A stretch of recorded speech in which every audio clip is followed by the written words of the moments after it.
Most see a world void of tolerance. Everyday life is influenced by inappropriate business practices. Ethnic tensions are rife. World-class healthcare is reserved for the wealthy. Unemployment has become a bigger pandemic than COVID, and famine is ever increasing, whilst food security is ever decreasing. We do not see this world. We see a world where inspired people create opportunities. A world where every other human can thrive, be healthy, secure future for their children, respect and appreciate our diversity. We see a sustainable, safe, healthy and accessible food supply to all. We see a thriving South Africa, a country eager to move forward and share its success with the rest of the world. And this is how MiChem Dynamics and Visual Dimensions makes the difference. We save lives. We believe that a human life can be of unmeasurable value, and the nutrition consumed can be the difference between life or death.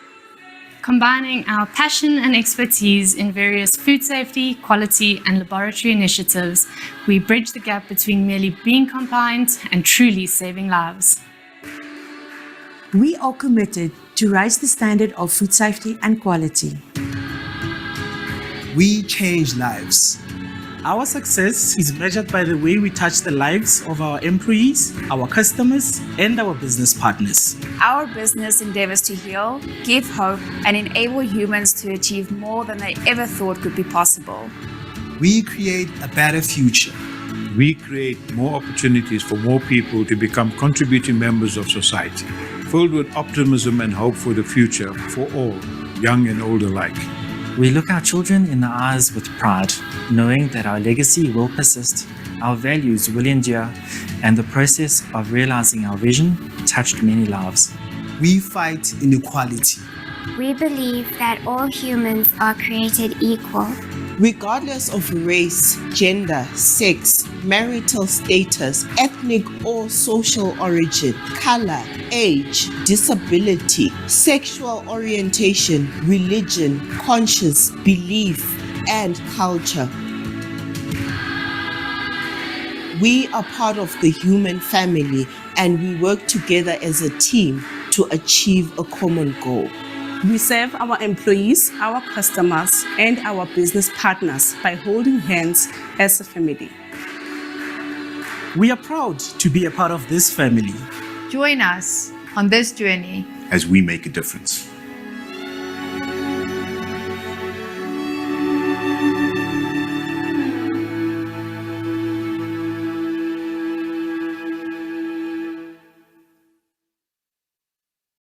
There we go. Thank you. That was our vision. Thank you so much for joining today's very special webinar. So morning, everyone. For those of you that don't know me, my name is Santi van Niekerk, and I am the director and co-founder of MiChem Dynamics. Most of you that's here today know that we've been presenting monthly free webinars since 2019 to our industry, namely the lab, the inspection bodies, and the food safety industry. We've been hosting these free webinars as one of the initiatives to realize our vision to save lives, as you've seen in the video. We always say that it's very easy to comply to all these various lab and food safety standards in our industry, but it's not so easy to comply to such an extent that we can actually save lives.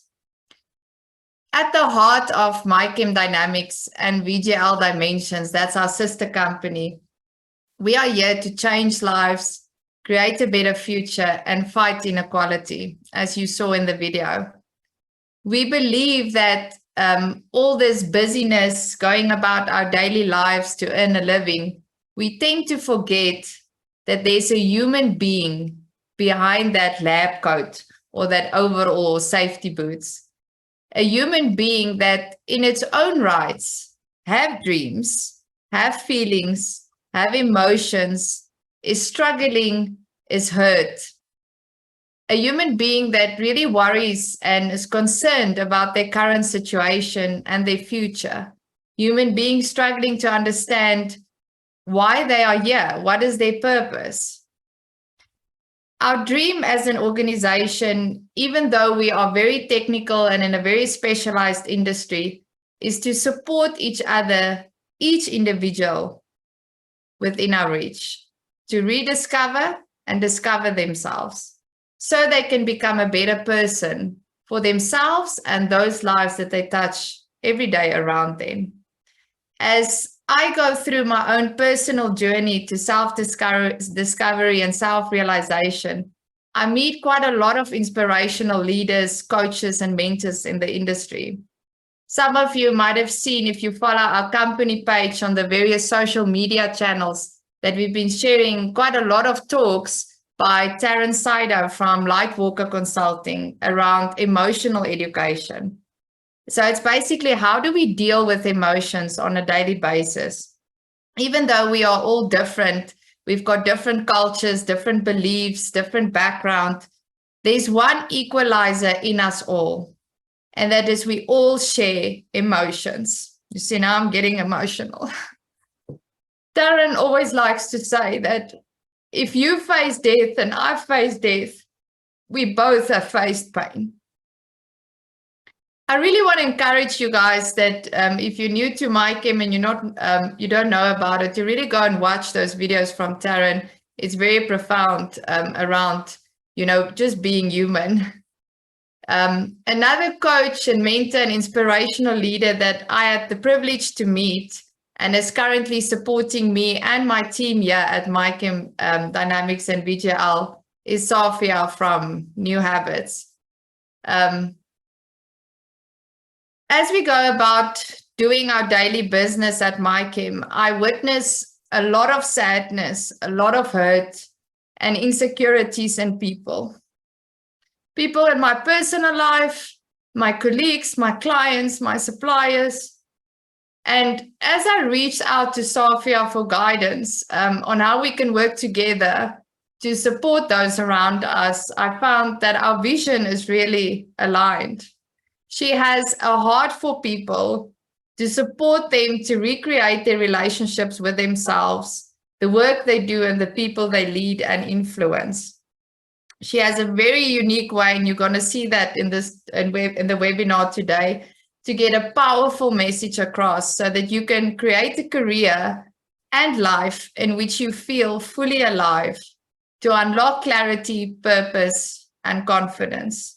She has various programs. She offers this personal coaching, and I can truly say for myself and my team that have gone through her programs, that's still busy going through the programs, that it's been life-changing.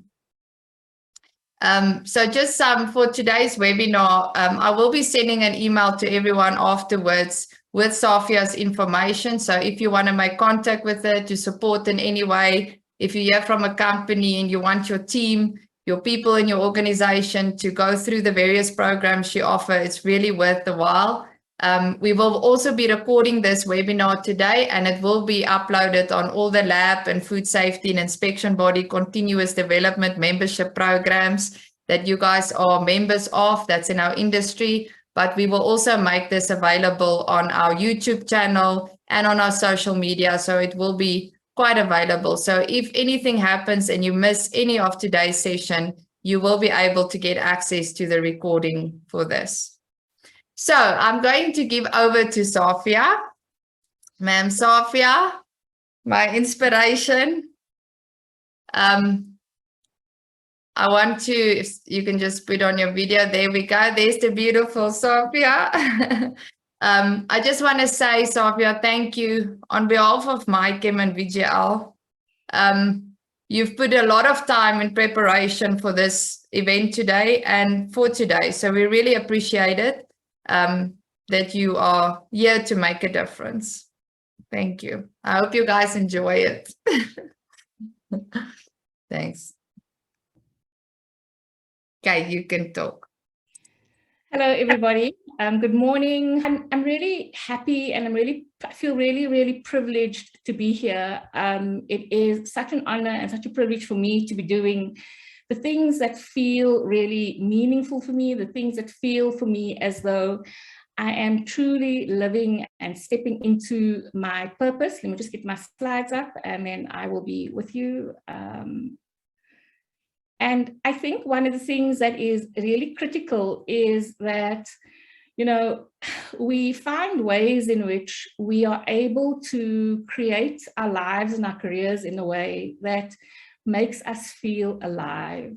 One of the things that I feel really passionate about, and I will somehow go into the slides, is that, you know, like Santi said, you know, MiChem is an organization that is really centered around a human experience. And for me, it is important that we come to work and live our lives as human beings and not as units of labor.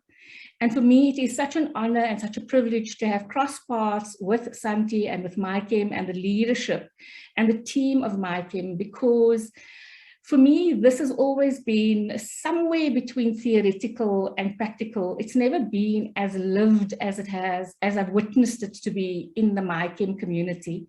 I have met with many team members of MiChem.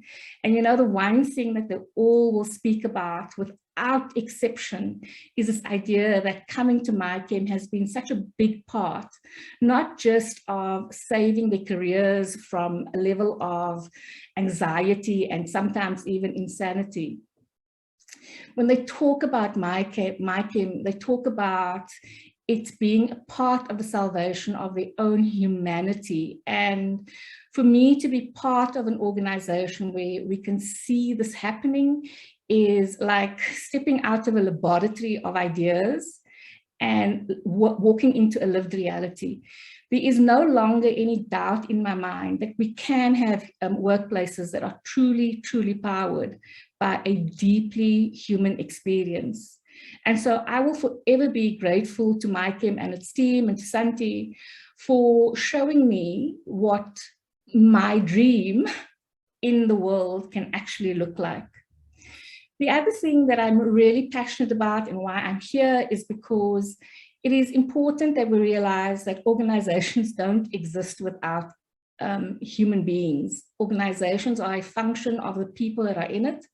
And each and every single person in this webinar, whether you are in a leadership position, whether you are a new team member, whether you are a junior or mid-level team member, what is so important to recognize and to remember is that each and every single one of us can show up to our jobs, to our careers, as being completely human and being completely connected to all of ourselves and being connected to our dreams.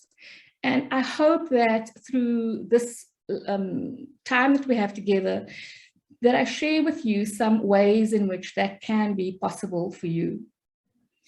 I want to share, just before I start the presentation, that one of the things that I don't know if you picked that up from MiChem's, from Santi's video, is that they are here not just around food security, they are here to truly heal.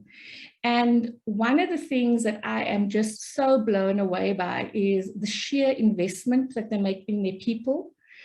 But one of the other things that takes me, like, it just knocks me back completely each and every single time I speak to Santi is the willingness to invest in people who are not part of their team. So this webinar is one of those examples, but they invest in people through their own platforms with free content, not just about food safety and maintaining food safety standards, but they connect with people, as Santi mentioned, at a very human level and how to navigate the challenges of life and career as human beings. And they also invest in people who are not part of the organization very actively by supporting them with coaching and supporting them with, you know, increasing the ways in which organizations in the industry are performing to standard. They are literally investing in their competitors. And like, can you get your head around that? You know, that is really, really extraordinary. And I think that, you know, if you can in the chat, just give a clap or whatever you can on the screen. I know that there are places where you can communicate, but how many organizations are there that actively, proactively invest in their competitors so that the beneficiaries, which is society at large, is able to, you know, experience food safety, and that organizations who are the competitor organizations can have a better experience amongst the workforce. I think that that is really extraordinary and it needs to be celebrated. So before I get started on the presentation itself, I just want to share a few logistical things. Now, we are in a place where we're in a time when there's load shedding. If load shedding, if my power gets cut, please don't run away. I am going to reconnect. I have got backup power. I just need to switch one or two things and I'll be back. So if I drop, please just hold on. I will be back. The second is, I really, really want to encourage you to be comfortable during this presentation. If you are able to, I know that many of you are probably at work, but if you are able to, please try and give this presentation, this time that we have together, to yourself as a gift. Try and be as present as possible to it. And, you know, I know that the temptation is huge to reach for your phone, to play a game, to send some emails, but if you are able to avoid doing that, do that for yourself, because there's going to be a few moments in here where you can really step into a dialogue with yourself, and to be present to yourself with that dialogue is probably the best gift you can give yourself in this time together. The other is, if you need a snack, if you need to have a drink, get that ready, get that for you before I get really cracked into it. You know, I've got my water here. I'm sure that in the session, you're going to need some sort of refreshment, so have that at hand. And the last thing I want to share with you is, you know, I know that there's a huge temptation to take lots and lots of notes. My invitation to you is, put your pens down, be fully present, just allow yourself to be here. We are going to send the video to you. We are going to send even the slides to you. And I will be in communication with you again afterwards. There is no need to take notes per se. And I'm sure that everything you really, really need to connect with is going to land for you the more present you are with this presentation.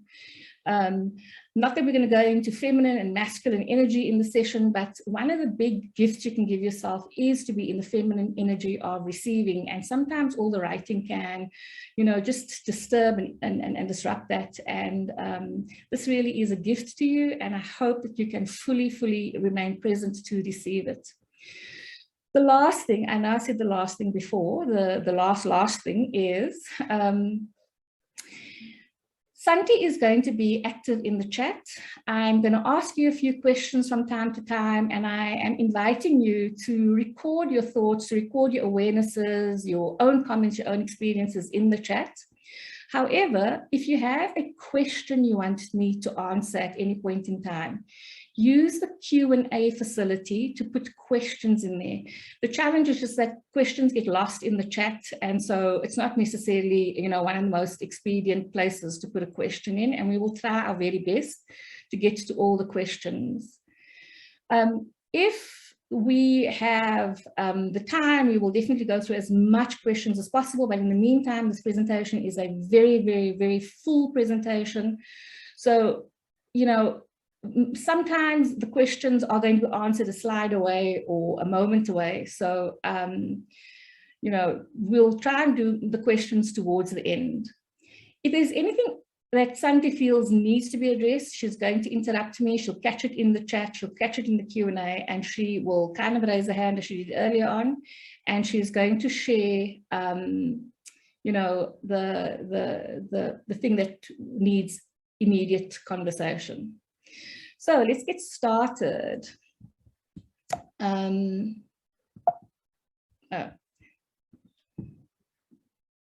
So when we're talking about establishing radical confidence, and when we are thinking about confidence, there are a few ingredients that is really necessary to have in place when we have confidence. Now, a lot of people start off with wanting to have confidence, but they don't. They think it's a feeling, they think it's a way of being, but they don't recognize that before we can step into full-bodied confidence, we really have to have a number of things in place before we do that, before we have the confidence we feel we want to have. So one of the first points of call is this idea of whether or not you actually have a vision. So in the chat, please let me know, like, do you have a vision for yourself? Do you have a vision for your life? Do you have a vision for your career? Do you have a vision for the relationships that you're cultivating as you're going through life? Many of us start off having a vision. We don't go to university necessarily without a vision, but we don't go to university either. And I'm assuming that most of the people that is here has got some sort of high school kind of training. But typically we go to university, we are enrolled into a way of being. In fact, we go to school and we are enrolled into a funnel of existence, and we just follow the funnel, and we don't really stop and think what we want from life and what kind of life we want to create. So do you have a vision? Do you have one that is solidly familiar for you, that if you close your eyes, you can go and visit that vision and you can see yourself in the vision? Do you have one for your career? Do you have one for the relationships that you are in? And sometimes, you know, this was definitely an experience for me. I had a vision, and then suddenly I accomplished everything that was in my vision, and I accomplished it, you know, a lot earlier than I anticipated it to happen. And then I kind of fell by the wayside, and I struggled for a long time and was very confused because it slipped my mind that I had actually been operating in a vision. And now that my vision is established or it's accomplished, I suddenly felt lost, not remembering that actually I need to go back and revisit my vision process and recreate a new vision for the next phase or stage of my life. So I'm seeing in the comments that there are people who have a vision. Some say solid, some say not solid. But one of the most important things that we can do in our lives is to clarify what it is that our vision is for now, what is our vision for a short period from now, and what is our vision for a distant period from now. One of the realizations that I had in the time that I felt lost was if we don't have a vision, then we're not really sure whose life we are living. So the question is, again, you know, whose life are you living? Are you living the life that was handed to you because your parents had certain expectations from you, because society or some teacher or someone in your life at some point in time had a vision for you or had an idea of what you should or could be doing? Also, if you are not regularly sitting with clarifying what your vision is, one of the byproducts is that you end up living your life on autopilot. And you live your life on autopilot. And when you are living your life on autopilot, it's very difficult for us to do the hard stuff that makes our lives feel fulfilling, that makes us feel successful, that makes us feel as though we are really, really living the life that makes us feel alive.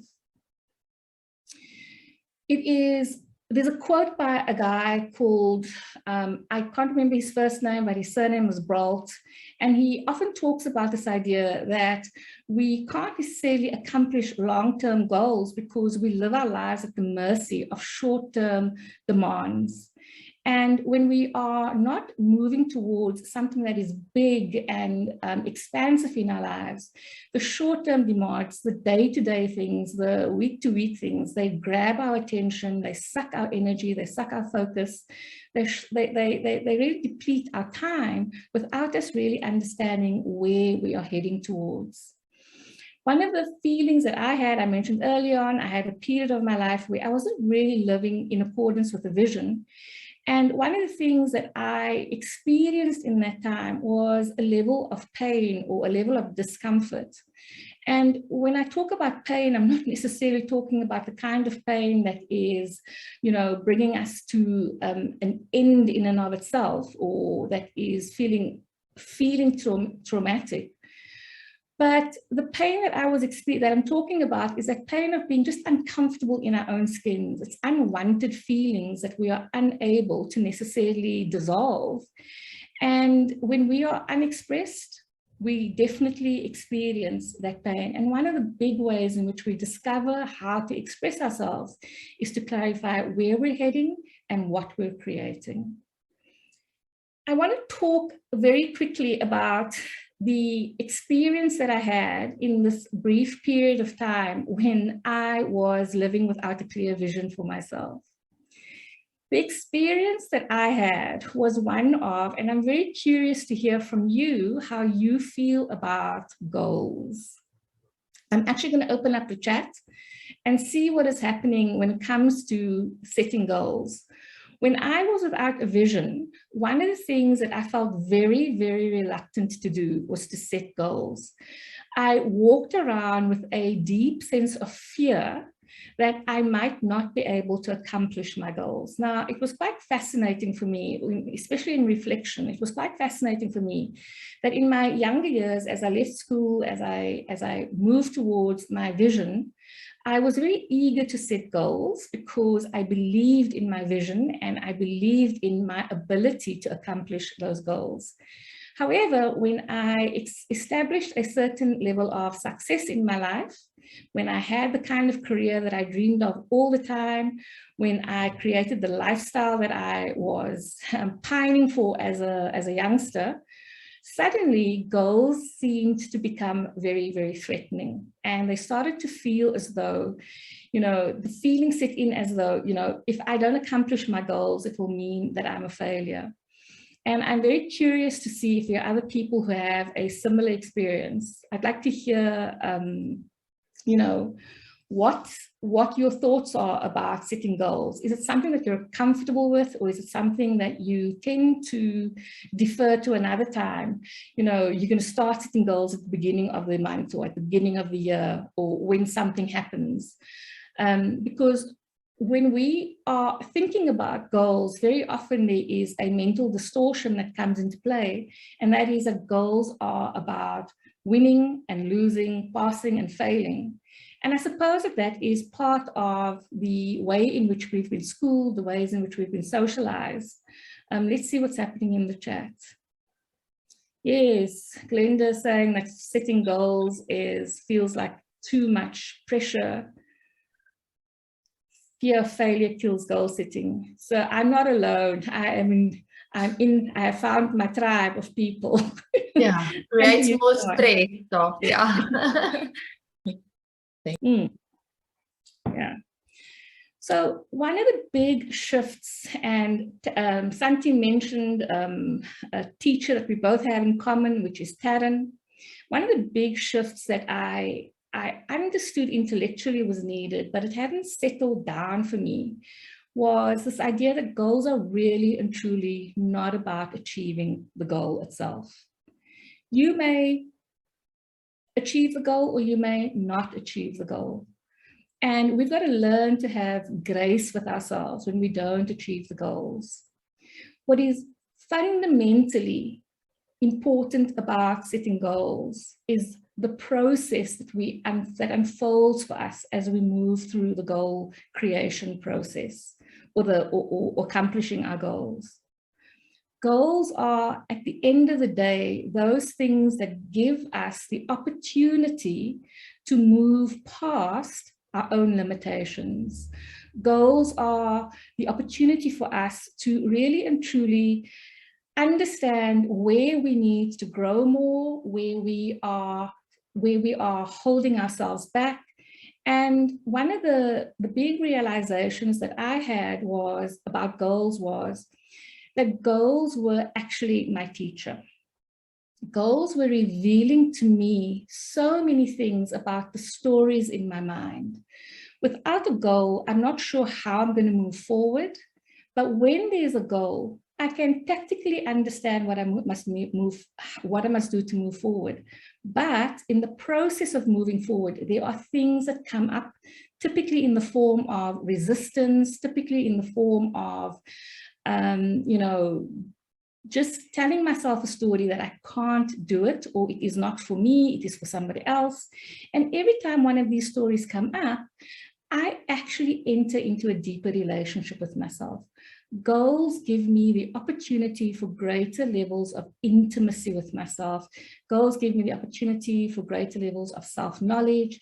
And goals give me the opportunity to really and truly heal some of the self-limiting beliefs and even the traumas that live inside of me. One of the things that is really important about setting goals and setting a vision is to recognize that when you are working with these parts of your life, you are actually working with your identity. And what I've come to realize over the past, especially 2 years, it's obviously been unfolding over many, many years, but over the past 2 years, I've really started to realize that when we are working with setting a vision, when we are working with setting a goal, we are really and truly working with our identity, who we are and who we are not. And I want to share a quick statement with you. And that is, it's one that I recite to myself over and over and over every single day. And that is that goals sit at, it's not goals, our identity sits at the apex of our nervous system.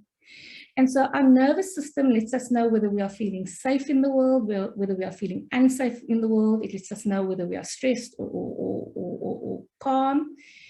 And our identity is a reflection of our nervous system. And if we want to move our identity forward, we've got to start working with what is happening in our nervous systems.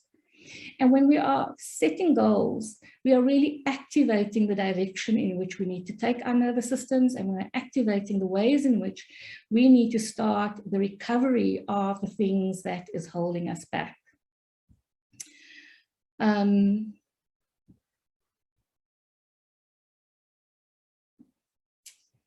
So I hope that you will recognize from this brief little conversation about goals that goals is really and truly about the unfolding of who you are, and it is about recreating who you are, and it's about recreating how comfortably we are sitting in our nervous system. If we don't have goals, we risk stagnating and we risk not addressing the things that is holding us back within ourselves.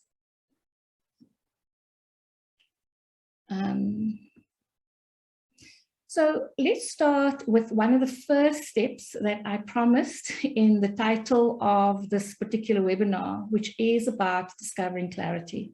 It's very, very hard sometimes to just sit down with a blank piece of paper and to sit down and, to say, this is my vision for myself, and to say, these are my goals. I want to just come back to this idea that when we are working with goals, when we are working with vision, and when we are working with clarity, in particular, we are really, and you can hear me say this over and over, we are really and truly working with intimacy. Intimacy with ourselves. And in order to be intimate with ourselves, we really have to spend time with ourselves. So think about when you are wanting to be in an intimate relationship with another person. What does that look like? What does that feel like? What is the activity for you of being intimate? Now, intimacy is not only with a romantic partner. Intimacy is with every human being that you want to have a close relationship with. Typically, what you are wanting when you have that intimacy with another human being is you want to have time with that person, but more importantly than having time with that person, you want to be truly witnessed and heard by that person. You want that person to give you the space to be as fully you as you can possibly be in that moment in time.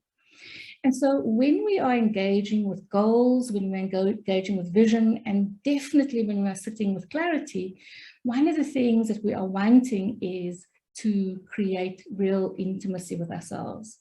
I often think of setting a vision as a gateway, because the moment, as a gateway to who we can become, because the moment we have a vision and we are committed to that vision, what we are saying to the universe, what we are saying to ourselves is, I am willing to go onto this path. Allow me to be led by what comes my way. And so You know, for me, this is about that willingness to start being in a deep, deep relationship with ourselves. You must please forgive me. Sometimes I'm thinking faster than I speak, so my words come out in backward order. So what is the path to clarity? The path to clarity is about becoming clear about what you want. Now, what you want can be both material, but what you want can also be about who you want to be as you create what you want. Now, I will share later on in the presentation some thoughts about, you know, the importance of vision in terms of meaning making. But one of the ways in which we are able to create a really, really powerful experience in our lives is to understand that what we want very often is less about the material things and more about who we want to be and what we want to experience. So when you're thinking about what you want, I want to urge you to start thinking about, you know, at an obvious level, externally, what is it that you want? But more importantly, at an internal level, what is the experience you're going to get from what you want? Who are you going to be when you have that? Now, for me, the process has always been a lot easier when I think about what I don't want. What is it that you don't want in your career? What is it that you don't want in your personal relationships, your professional relationships, your social relationships? What is it that you don't want in your life? I'm quite sure that you've got a significant amount of clarity around that.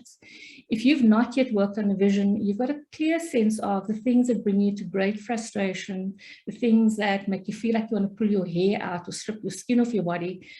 And that's a bit graphic, but you know where I'm going with that. But, you know, what is it that you don't want? For me, I've just always found it a lot easier to think about those things and become really clear about what it is that I don't want. And then to start thinking about, so what do I want instead? You might have a completely different process. For you, it might be quite easy to clarify what it is that you want.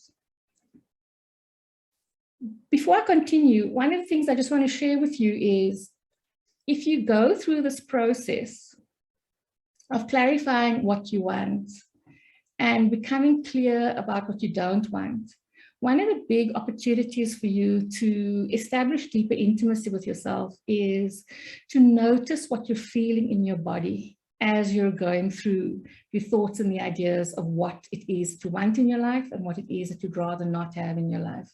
Because your body gives you a lot of clues about what is going to set you alive and set you alight, and what it is, it's just going to completely douse things for you. Your body also gives you a sense of whose voice it is that you're engaging with. Are you engaging with your own voice, or is there somebody else's voice that's lodged in your mind? And your body will typically be the barometer that lets you know whose voice you are engaging with. One of the things that is important is that we can have a great many things that we want, but we don't always know what our priorities are. In this season in your life, in this time, what are your priorities? When you start your day every day, do you know what your priorities are? When you start your week every week, do you know what your priorities are? In the macros of your life, whether it's your career, whether it's your relationships, whether it is just, you know, all the different aspects of you, do you know what is important to you right now? One of the challenges that we have is that there's only so much time, there's only so much energy, there's only so much money and other resources.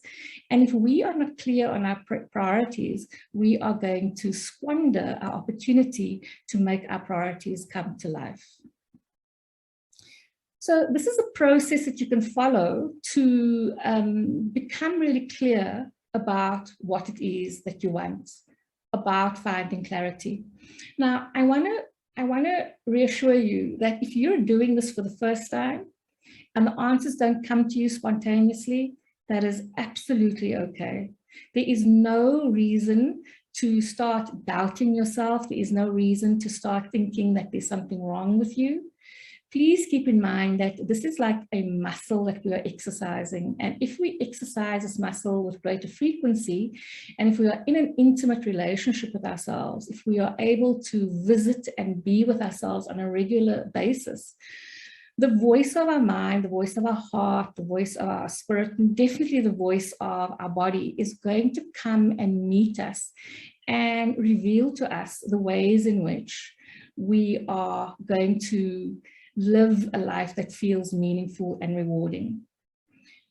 So be patient with yourself as you go through this process. It's really, really important that, you know, every time you think about this, is that you come back to being in an intimate relationship with yourself. And I use the word intimacy really, really intentional, because I know what I want from other human beings when I want to experience intimacy with them. And the opportunity here is to make sure that you're experiencing intimacy with yourself. One of the elements to feel like you can feel safe with yourself is to have compassion for yourself and to be patient with yourself. The voice is going to come.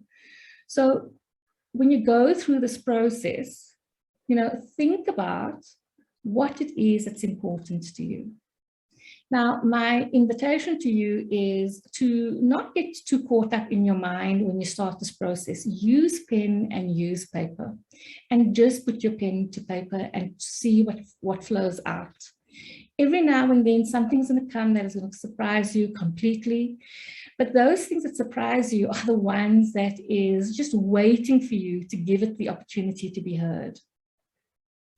So when you are thinking about what life you want to create and what is important to you, it's important to reflect on the things that are important to you. So I take from my own life experience and I think about what is important to me, and what is important to me is my family life, my social life, my opportunity for creativity, my need to be part and to engage with my community, my spirituality, definitely my well-being. What are the opportunities for relaxation, for exercise, for hobbies? Finances are very important. None of you are here because finances are not important. But at the same time, is play important to you? One of the things that we forget about, you know, being alive is that we need to play, we need to have fun, we need to have joy in our lives. You know, what is it that makes you feel fully alive? When do you feel as though, you know, you really and truly are happy? Because if life is really, really serious, you need to have the time and the space in your life, or space in your life to replenish your life with something that feels joyful and something that feels you know, exciting and enlivening. Think about the lifestyle you want to create. Where do you want to travel to? You know, what kind of development do you want to go through? What religious activities do you want to engage in? It is really, really important that you create a priority list that is a reflection not just of your professional life, but a priority list that is important in acknowledging the fullness of you, not just one aspect of you. Because the moment you acknowledge the fullness of you, you're able to truly and deeply step into a life that feels vibrant and energizing. So I really, really want to, so every time I work with someone, the first experience I have with them is a deep resistance to doing this on paper. There's this idea that, you know, they'll get to it, or it's just foolish, it's just silly. Safia, they'll say to me, don't you understand? Life is busy. Where am I going to get the time for it? But there is time. If you do this for 2 minutes a day, if you do this for 5 minutes, if you do this on a regular basis, I promise you this information is going to come. All the answers you are looking for is inside of you. All the answers to make your life spectacular is 100% inside of you, right?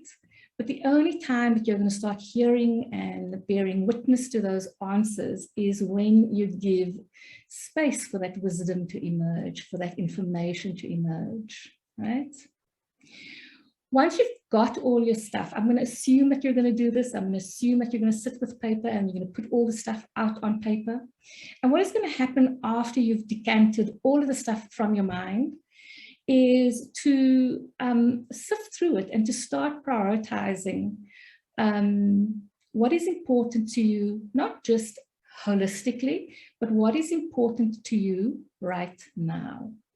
So please remember that we all have different seasons in our lives. Things can be important in general in our lives, but sometimes we need to have the courage and the discipline to prioritize things for the season we are in, for the moment we are in, and to give it the importance that it needs so that it can come to fruition.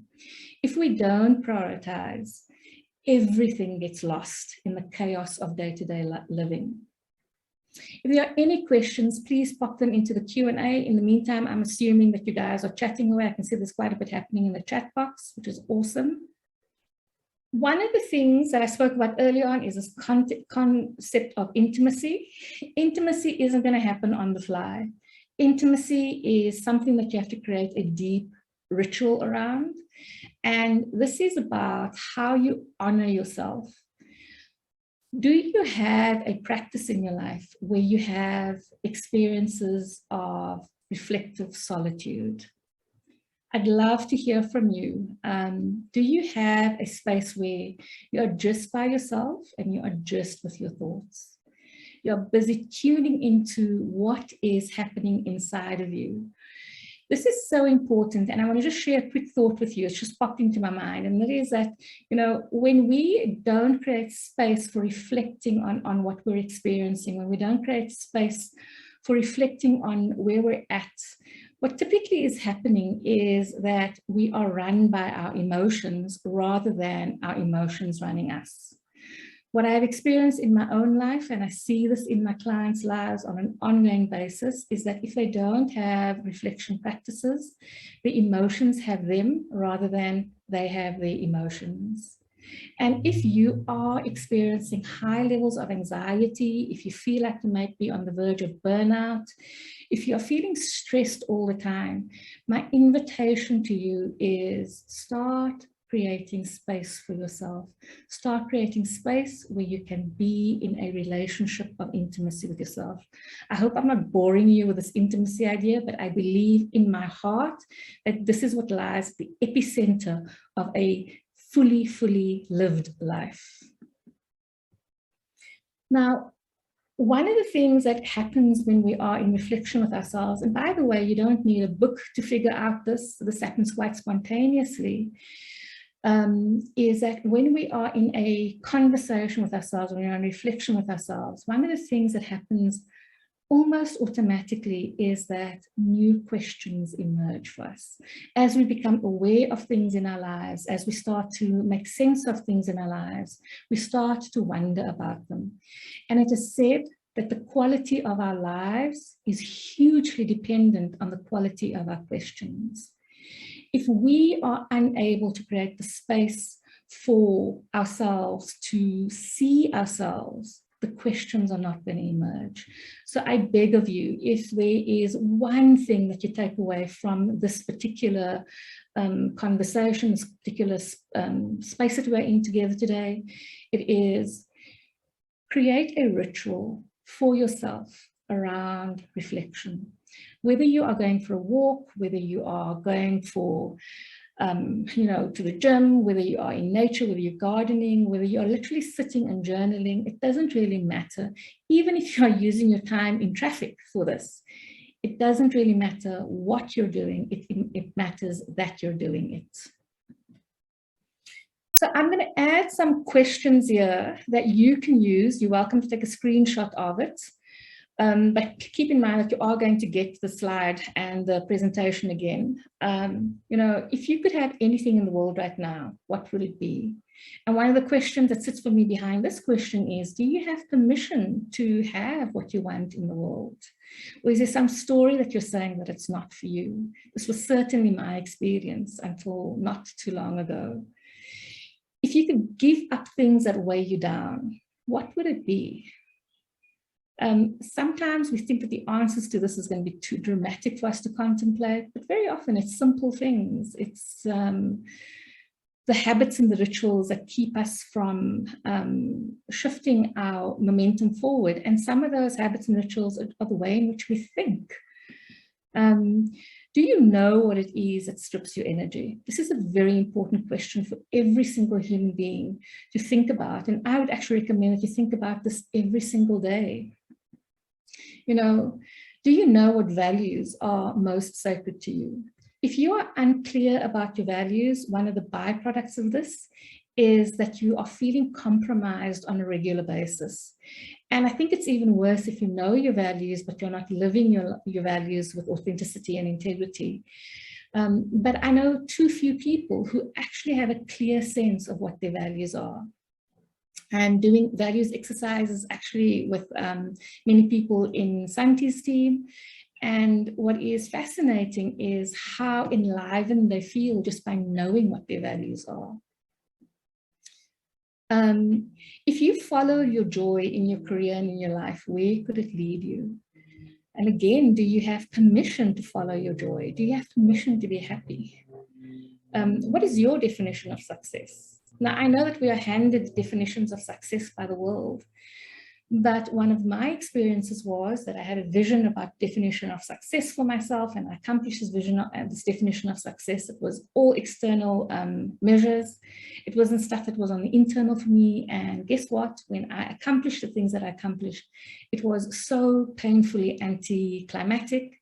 And I really had this idea of what is all of this for? What's the point of it? The truth of the matter is that I actually never stopped when I cultivated my first vision, my first big vision, to understand what the inner definitions of success was for me. What is the greatest dream for your work? What would it be for you?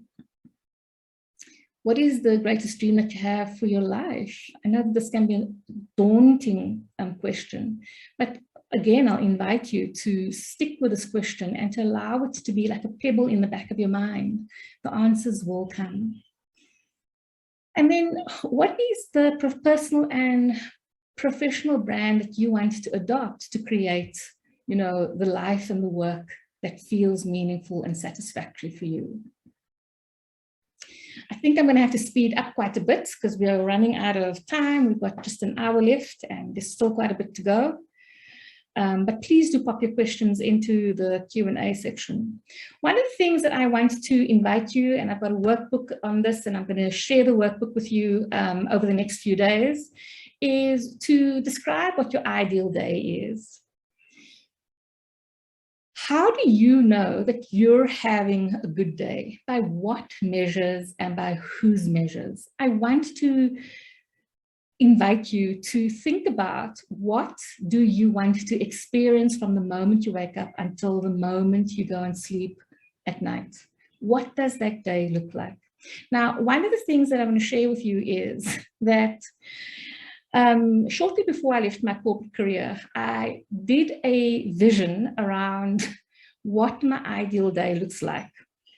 I use a website, I can't remember its name now, but I use a website in which I journal, and what it does is it sends the, it emails you can schedule when the journal entry is sent to you. And very recently, something that I journaled in 2014 popped up into my mailbox because it was scheduled for this year. And what was so fascinating is that I had in that journal entry described my ideal day from the moment I wake up until the moment I go to sleep, which included the kind of guests I have in my house, the kind of people that I interact with, how I do physical activities, how I engage with my children, all these different kinds of things. And I was so completely moved to tears when this email popped into my mailbox, because although I had forgotten about that particular entry and those series of thoughts and ideas that I had, the ideal day that I had described had actually materialized. So what is important to recognize is that our brains are designed to create what we envision. It takes its cues either from the external world, or it will take the cues from our internal world. And if there is nothing in our internal world from which to take cues, it will take cues from the external world. The external world you are in is saying constantly that you are stressed, and guess what? The cue it's going to take is stress. If the external world is saying that we have to be busy, then that is the cue that it's going to take. What is so beautiful for me is just the pure mastery with which our brains have been designed. Our entire being has been designed. And that without too much conscious effort, my ideal day was created. So what is your ideal day? How does that day look from morning to night? And then what is your morning routine like? Describe this in great detail, because I accredit so much of what I have accomplished throughout my life by having a solid morning routine. And theoretically, I also think that we have to have a solid evening routine. Who are you spending time with when you are in your ideal day? What kind of work are you doing? What kind of day, how long is your work day? There's this idea that we have in our lives at the moment that is certainly one that I subscribed for a very long time, that we have to demonstrate how busy we are, that we have to demonstrate how long a day's work we put in. But here's the irony. The irony is that I am able to accomplish so much more working a shorter day because I've started to think about how I want to design my professional experience and how I want to design my personal experience. Without the design, you can't create it. So you've got to think about what you're designing. How do you take care of yourself in your ideal day? I want to encourage you to really give yourself permission to dream your dream. There is a way in which success and beautiful lives have been marketed to us. We live in a time of social media. We live in a time in which we are bombarded with ideas of success. We are bombarded ideas of what a good life looks like. The truth is that the only person who knows what a good life looks like is you. You are the only person that can craft that for you. And my plea of you is to give yourself that space to really and truly go big in what is good and right for you. One of the worst pieces of advice that people get is this idea of being realistic. Far too many people that I've come across, myself included, spend too many parts of our lives living our plan B. And what I realized in that time that I felt lost when I was without my own vision was that I didn't know what my plan A was any longer. Now, here's the irony. When I started to really follow the process that I've shared with you here, and I put together my plan A, what was so ironic is that I recalled with great clarity that as a 15-year-old, I knew what my plan A was. I went through life's processes and incrementally lost touch with my plan A. My plan A has always been to do exactly this. As a 15-year-old, I was immersed in conversations with people about what they want to accomplish with their lives, what was possible for them. Why were they talking themselves out of their dreams? Why were they not talking themselves into their dreams? That was part of my DNA as a youngster. And I forgot about all of that. And the irony for me is that to live my dream is actually a lot simpler than it was to be able to live my plan B. And so the effort that I felt needed for my plan B, it felt very real. It felt like it made logical sense.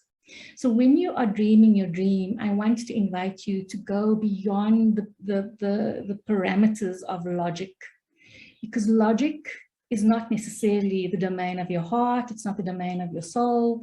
Your higher self isn't interested in logic. Your plan B is always going to be like logic. Be unrealistic. Be in touch with what really is going to set you alight. Perhaps it's not going to happen overnight, but I promise you, in some way, shape, and form, if you visit with your vision on a regular basis, you will start to discover the ways and to make that vision come to pass. And what I have discovered is that, as I mentioned earlier on about goal setting is about the evolution of you. And when you know what your plan A is, you don't necessarily need to know what the full map is to get to plan A. As you evolve, the map to getting to plan A is going to evolve with you. The teachers you need, the opportunities you need, the wisdom you need, the insights you need, the community you need is going to start meeting you where you are. But you must keep in mind that you can't be a person who is identifying and living in one way and be experiencing something else. You must become that which you want to experience. And as you make that evolution, you are going to start seeing the map produce itself in front of your very eyes. So step number 2, we spoke about getting to clarity. Step number 2 is about being on purpose.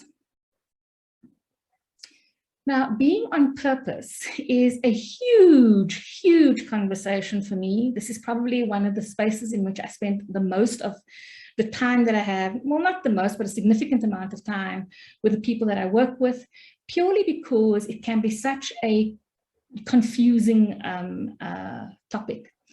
Whether you are looking at the work of Viktor Frankl, Abraham Maslow, all the people who are positive psychologists, the one thing that they're going to say to you, Friedrich Nietzsche's quote is one of the big ones that comes up in the world of positive psychology. And that is that if you have a big enough why, you can find the how to create what it is that you want to create and to live the life that you want to live. So the question I have for you is, do you have a sense of what your purpose is? Or do you, like most people, really and truly struggle with purpose and understanding what your purpose is? So often we think about the external world and we think about purpose as being something that is big and enormous, and we come up with some very, very convoluted ideas about what purpose is. The truth is that purpose is actually a lot simpler, and we find our purpose in the intimacy that we have with ourselves. We find purpose in the relationship that we have with ourselves. You can do the most magnificent thing in the world. You can literally be rewriting history. But if what you're doing is not meeting your unique needs, you are not going to feel as though you are at purpose. So purpose is not about what you do. Purpose is about how you relate to what you do. So many, many years ago, I really miss 15-year-old Safia, because that chick really and truly, she knew stuff that this chick is having to relearn over and over. When I was a 15-year-old, there was, quite randomly, I come from Cape Town, and there's never been, and I don't think before or after, there's never been like a hurricane in Cape Town. But on this particular occasion, there was a hurricane, and I spent days of my life buttering bread and putting peanut butter and jam on bread.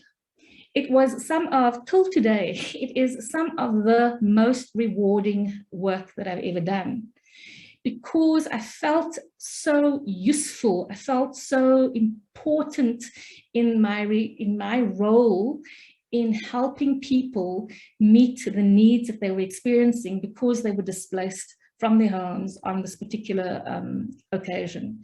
And so when we think about the act of putting peanut butter and jam on bread all day, we would think about it as being quite menial. But the relationship I had to what I did was so significant that it felt immensely purposeful. Purpose is also not something that you need to feel in the future. It's not about what you're going to do in the future. Purpose is one of those things that brings you to the here and now. It's about becoming present to yourself in the here and now. Purpose, and really and truly, is about being present to the essence of what makes you human And it is not something that you can measure on a measuring stick or on a, social measuring totem pole of sorts. Purpose is intimate. And if you don't have intimacy with yourself, you're always going to be looking somewhere outside of yourself for a purpose, but you're not going to be able to meet that sense of purpose. Now, I've mentioned this before, I'll mention it throughout this presentation again. You are the meaning maker of your life. And as I said with my exercise when I was a 15-year-old, in that moment, the meaning that I made of what I did was that it matters. It mattered to me, it mattered to the people in front of me, it mattered to the bigger microcosm that I was part of. And, it met one of the biggest needs that I have. And I think it's a universal need, and that need is to do something that matters. Very, very simple. I'm not a complicated person, right? And so what is it in your life that gives you a sense of purpose? Is it providing for your family? Is it being able to invest in your kids' education? Is it being able to invest in your education? Is it about making a difference in someone's life? Is it about making sure that people have access to resources that makes it possible for them to have, make a difference in their lives? What is really, really important for us to remember is that we spend the bigger part of our lives in our careers. We spend between 59 and 65% of our waking lives in our jobs or preparing for our jobs, whether it's academically or just preparation for our jobs. And this doesn't include commute time.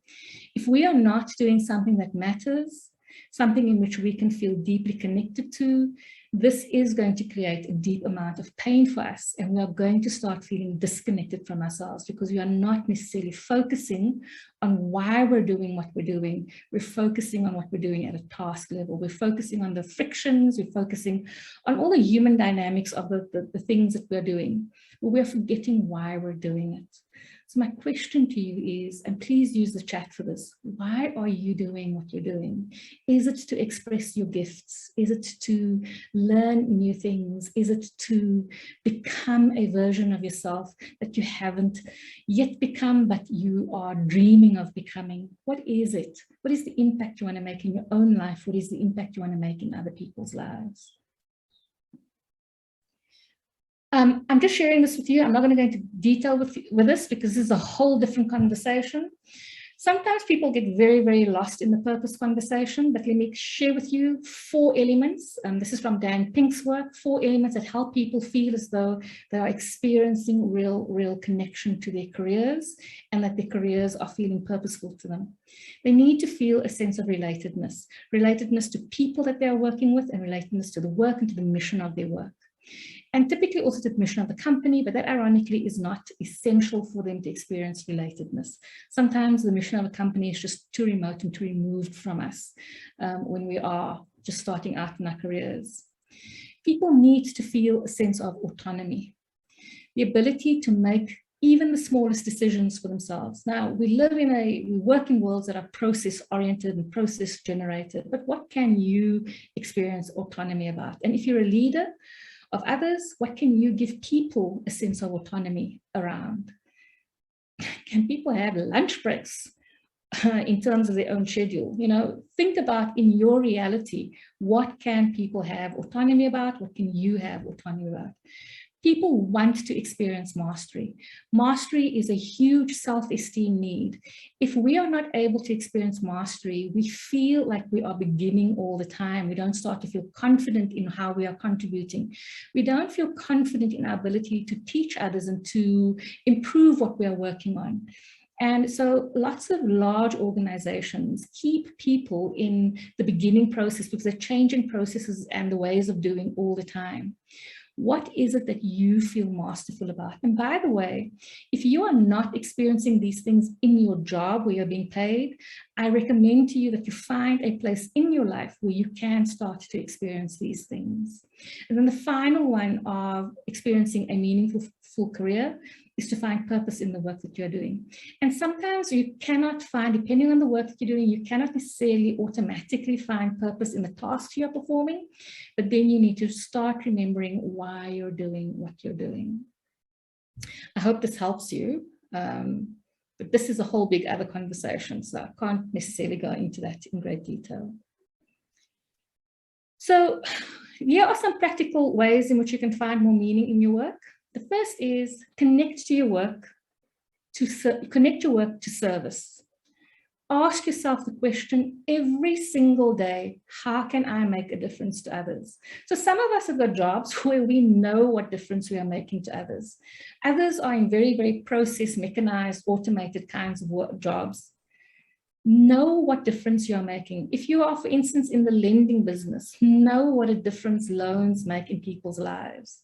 Know what it means for a person to receive the service that you are offering, because we can very often lose sight of the impact of the work that we are doing when we are in automated environments. Craft your work and make your work a craft. Now, this is something that I feel as though was the most important element of me experiencing enjoyment in my work. And it is part of the reason why I am now doing what I'm doing. So yes, I was in a corporate job and I had a job description. I learned very, very quickly that I was fascinated with the way in which this organization's systems came together, especially how the human system connected with the process system. So if you've not picked this up yet, I worked in a highly process-driven environment, and process-driven environments can be quite soul-destroying. And so one of the fascinations that I had was how to make the process environment more human and how to make the work experience more humane. And so over time, I'd say over a period of 7 years, I really started to craft a brand for myself in helping people to engage at a human level and helping people to develop an appetite for change. And change work became something that I became known for, and people from different spaces in the organization would engage me very specifically around change work. And so it's not that somebody gave me that as a job description. It's that I took time for myself to figure out what it was that I really, really wanted to, invest my discretionary effort in, and how I could make that part of my job description over time. It didn't happen overnight, but it fed one of the biggest needs that I had, and it helped me to meet all those things that I had on the previous slide. If you have any questions about this, please drop it into the Q&A section. One of the things that I hear very, very often from people is that they say that they come to work not to have friendships and to be friends with people. They come there to do a job. Now, one of our biggest human needs is human connection. If we don't have healthy and robust relationships with other human beings, we feel isolated, we feel alone, we feel threatened. And we are typically not going to promote our ideas because we don't have a community and we don't have a tribe. For us to fully contribute, we need to have positive relationships in the work that we are doing or in our workplaces. Positive relationships don't come about simply because we rock up at a particular place on a regular basis. Positive relationships come about because we feel healthy within ourselves, we feel safe within ourselves, we are able to connect with other human beings without necessarily having our own threats triggered all the time. We are able to be witness to other people because we are able to be witness to ourselves. We are able to have compassion with ourselves, and that extends into the relationships that we have with other people. And we are able to be curious with other people. We are able to be curious about what it is that drives them. And we can start to really understand how to engage with them on a regular basis. So my question to you is, how much time do you spend in any of these activities, particularly the last one? For me, the last one around actively investing in positive relationships, probably the game changer for me, because as I invested in positive relationships, I actually discovered more about myself because people were great reflectors for what I was in fact good at.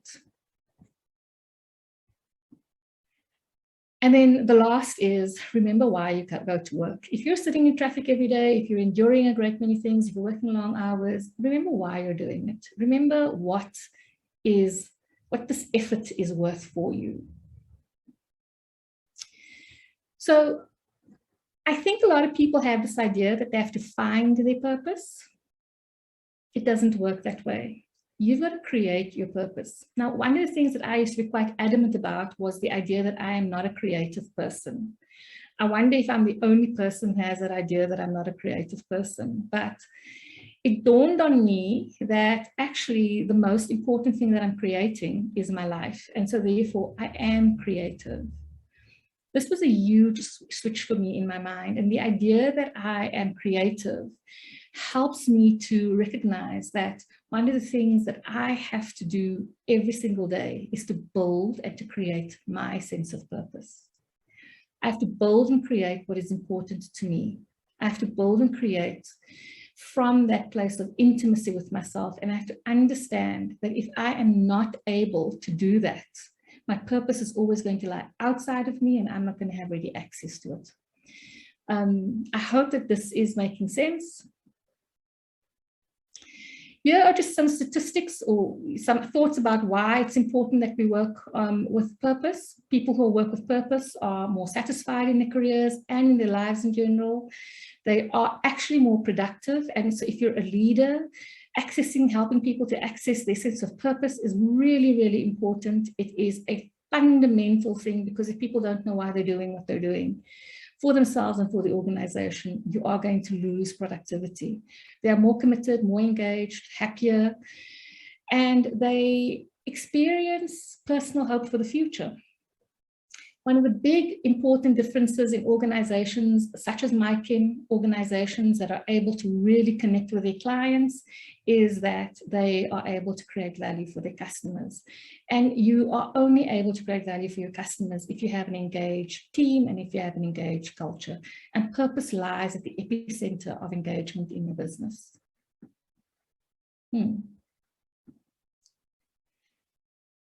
What the research is telling us is that 1 out of 10 people would willingly earn less in order to do more meaningful work. And so the question I have for you, is that true for you? I know that many people believe that they have to work for survival, but sometimes the cost of working for survival is quite high when they're not experiencing engagement in their work. And this is some research from Tom Roth in his book, Are You Fully Charged? And he claims that the odds of being completely engaged in your work increases by 250% when you are working on meaningful projects every day. What is especially interesting for me about this statistic is that meaningful projects is personal. And by the way, it's not only people who find the meaning at work itself. It is that they're engaged in meaningful projects in their lives. And that's what helps them experience higher levels of engagement in their work. So let's look at step number 3, which is about crafting confidence. I think that this is such a big topic. So building confidence is really about engaging with this conversation that every single human being seems to have. I don't know anyone who's not had this conversation with themselves. And that is about feeling like they're not good enough. This is a huge conversation. And I hope that you'll come back to these slides again to fully take advantage of this conversation. But it is really important to remember that confidence is not about faking it until you make it. I grew up in the 80s and the 90s and the early 2000s is when I met like my career itself, and the concept of faking it until you make it was really, really big then. I hope that we've come to our senses and realized that the worst thing you can do is faking it until you make it, because when you're faking it until you're making it, you're quite literally separating from yourself. You need to be more you in order to experience confidence. You may need to faith it, but faking it is not going to help you. Confidence is not about false bravado and pretending that you're something you're not. And the important part that I want to leave you with on this particular conversation is that confidence is about learning to show up as our most aligned and our most authentic selves. If we are feeling inauthentic, there is always going to be a voice in the back of our head saying and reminding us that we are not good enough. But really what it's saying is not that you're not good enough. It's just saying to you, what are you playing at? What are you doing? I don't know you. Like, can we just pull ourselves back towards ourselves, please? Then the last part is about, and this is the part that I really hope you will take away from this, is managing our stories and our mindsets. And confidence is about taking action. So when our confidence is slipping, it is very, very easy to look at other human beings who appear to be confident and bulletproof. I want to share with you that no one is confident and no one is bulletproof. Every single human being on earth struggles with confidence issues. I just said this. So imposter syndrome is very real, and there is a lot of research that seems to suggest that imposter syndrome shows up differently or to different magnitudes for men and for women. Right? It shows up in a greater magnitude for women than it does for men. This might not be true, but this is a generalization.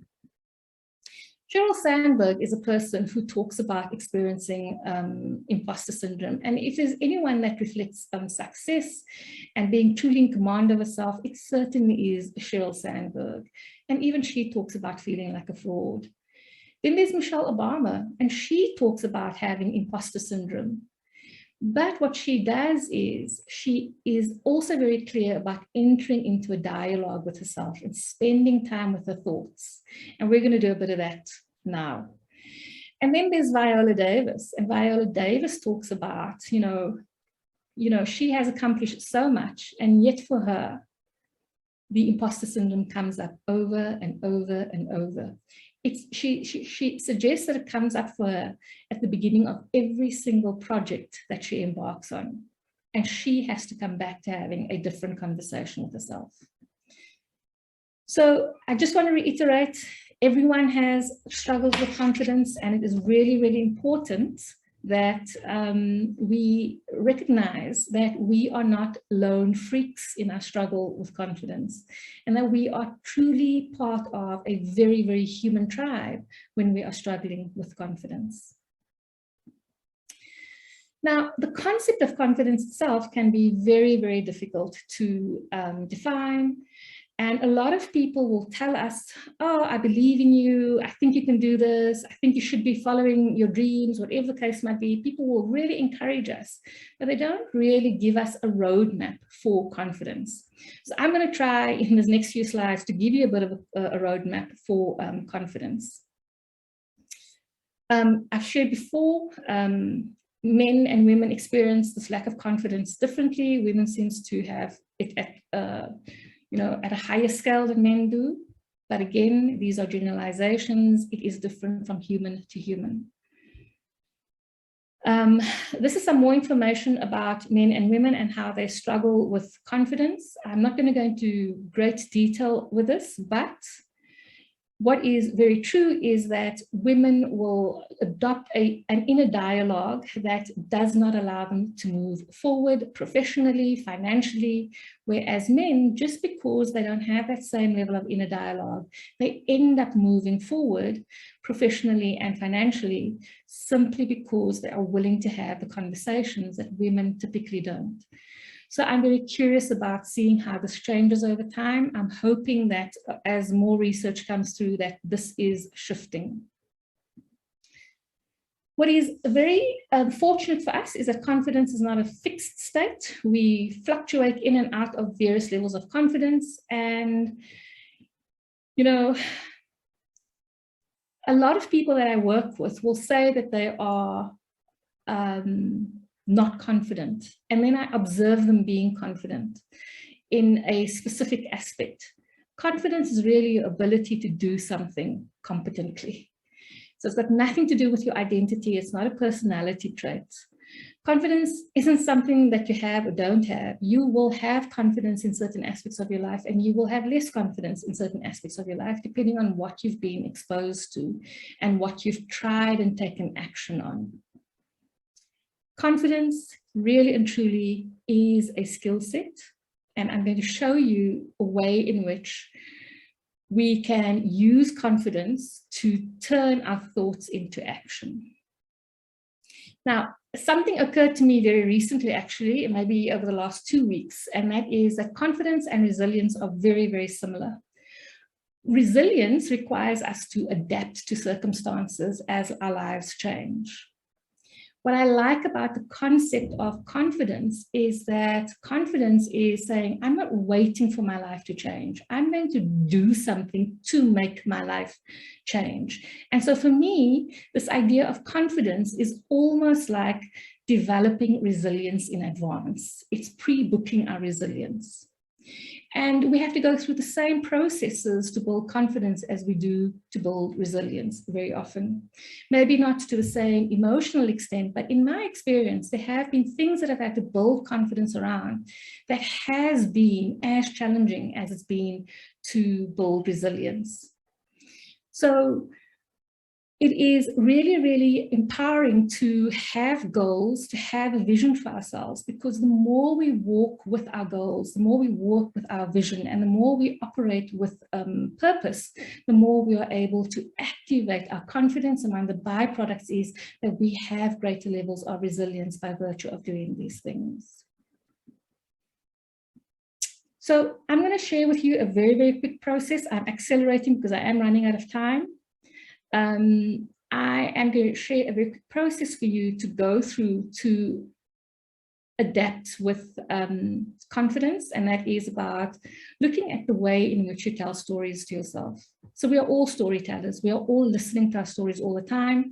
The challenge is that because we are so busy, we don't hear our stories. We don't experience the truth about our stories. And the stories are just like automated realities that is cast in the movie of our mind, and we accept it as reality. It is propaganda, and we adopt the propaganda. What is really, really important is that we recognize that our stories are just that. They are stories. And as we unpack our stories, we recreate our identity. It's also important for us to start listening for whose stories we are listening to. Very often we have a significant person in our lives lodged in our minds, and it is their stories that is directing us. And to become truly adults, to become truly autonomous, to be in charge of our lives, we have to start casting our own stories for ourselves. And the question I have for you is, and I'd love to see the comments afterwards, is, are you being hypnotized by the stories of our inner critic?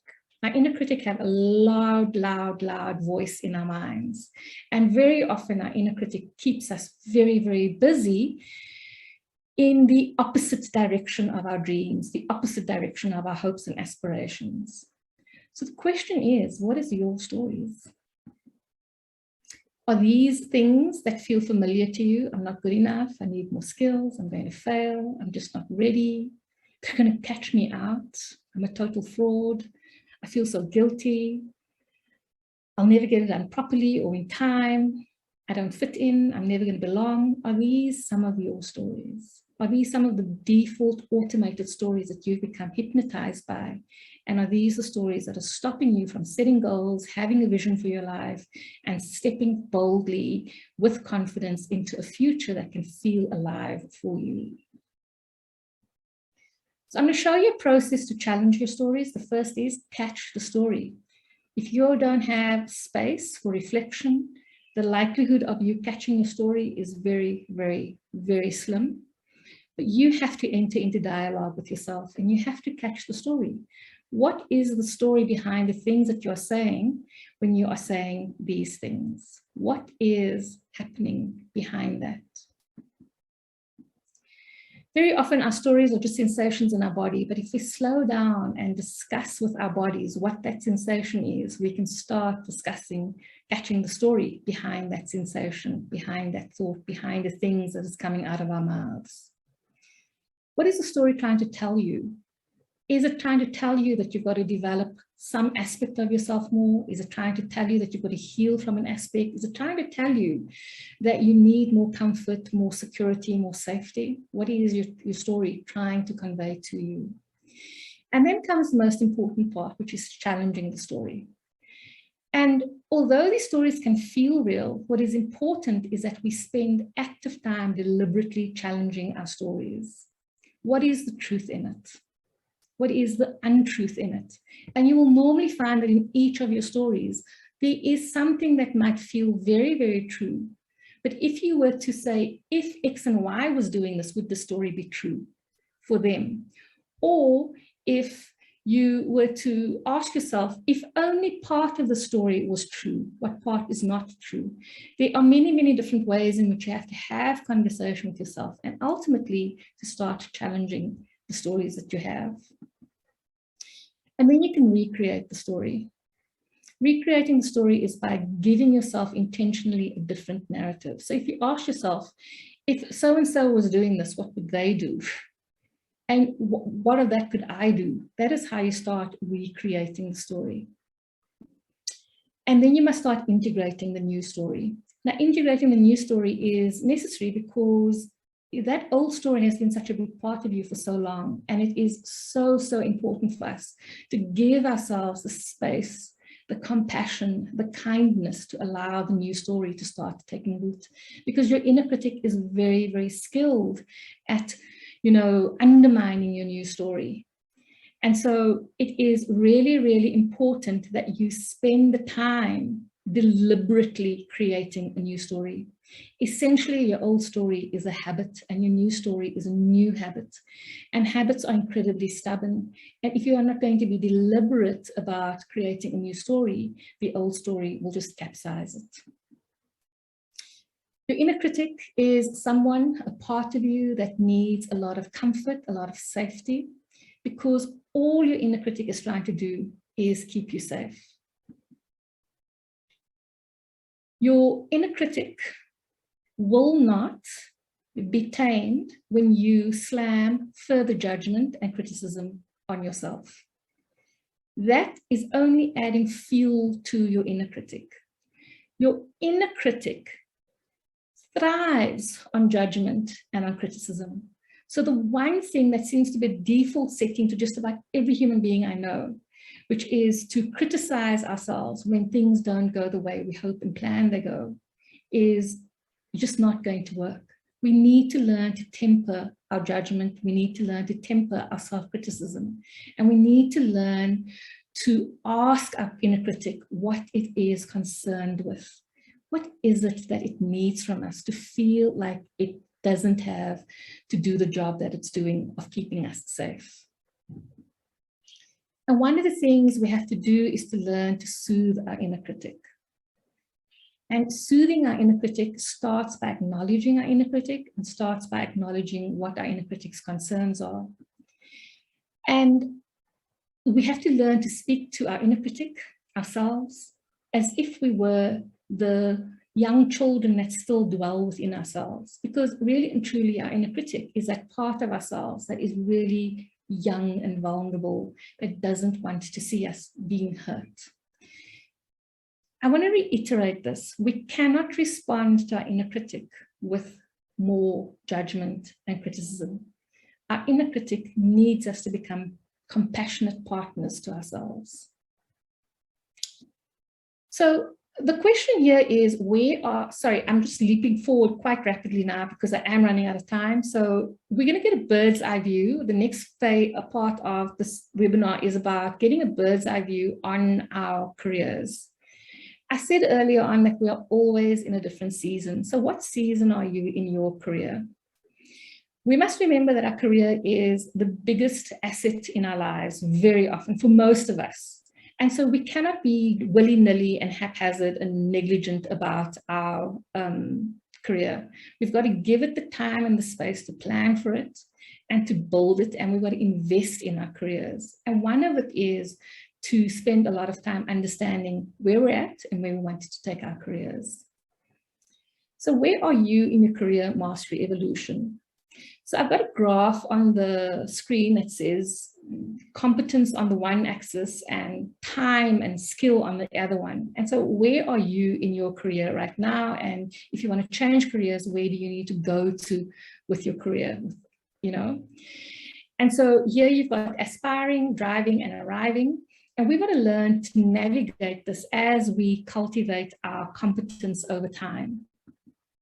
Now, when you're a novice, you're early in your career, you don't know too much. You are still in a situation where you are learning, you're asking questions, you're trying to understand from other people, and you're stepping into a bigger version of yourself simply by taking up a new role.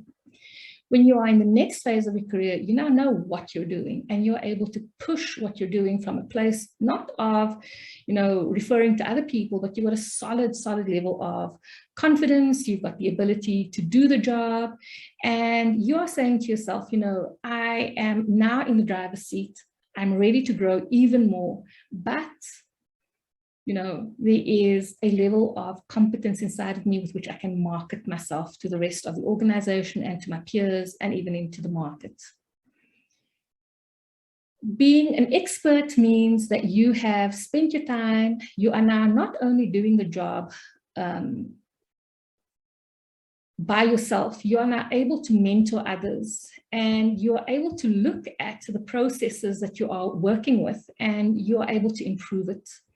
You are looking to lead in the place. It doesn't mean that you can lead others in an organogram, but it means you're going to lead people from the perspective of helping them to find their own strength in the job that you're doing. And you are now at a place where you are saying to yourself, I want to grow in one or the other way, in a very significant way, so I can feel a new level of evolution in my career. So the question is, where are you now? Are you aspiring? Are you driving? Are you arriving? Where do you feel you are in your career at this moment in time? And the question always is, what does arriving mean to you? Arriving does not mean the same thing to everyone. Arriving is different to each and every single one of us. And this relates back to your own vision, to your own goals, to your own definitions of success, and to your own sense of what is a meaningful life. So you can be at different stages. You can be in arriving, driving, you can be in all the different spaces simultaneously, depending on how your job is crafted.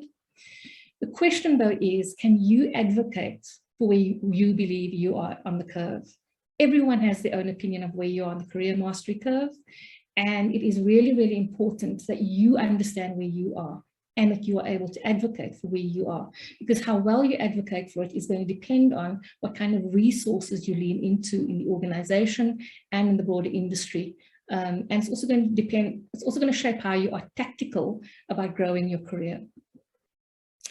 Now, this is a very beloved topic for me, and it saddens me that I'm going to be rushing through it, but well-being is really, really important to me because I believe that we should not experience burnout in our careers. Well-being is fundamentally our ability to feel good, to function effectively, and it is about being able to engage with all our resources and bring our whole selves to work while we are able to flourish. It's about having a career where our well-being in our career is about having a life where our career isn't this deep, subtracting from our quality of life. What is so important for us to realize is that when we are experiencing well-being, when we are energized, these are the people who are experiencing well-being in their career. These are the people who they are able to extract the most out of their careers. They are the ones who are able to really, really get ahead in their careers. They're able to get ahead in life because they are not being bogged down by the levels of anxiety and stress that everyone else around them is. And they are typically the people who are able to earn more and contribute more. These are some of the statistics. I'm not going to go through this. This is what it is said in the literature about people who are able to thrive at work. And because work is such a big part of our lives, it is really, really important to keep an eye on how much energy you have for your job. What is the experience with which you are getting up in the morning and going to work? It is really, really critical that you spend time clarifying this for yourself, because if not, you are going to miss out on the benefits of this level of well-being. So there's no magic pill to well-being. There are many, many tools available in the world out there, and it crosses your spiritual, your physical, your mental, your emotional. There is no paint by numbers solution to creating well-being. It is really important that when we think about our well-being, that we start stepping into a version of ourselves that is deeply accountable and responsible to ourselves, deeply present and intimate with ourselves, so that we are able to create the levels of well-being that we want. Our well-being allows us to be physically energized, emotionally connected, mentally focused, and spiritually aligned. Do any of these feel real for you, or do these feel like they are distant things for you? Do you feel physically energized when you're at work, or just in life in general? Do you feel emotionally connected? Or do you feel emotionally disconnected, not only from things around you, but even from yourself? Are you focused most of the time? And are you feeling spiritually aligned?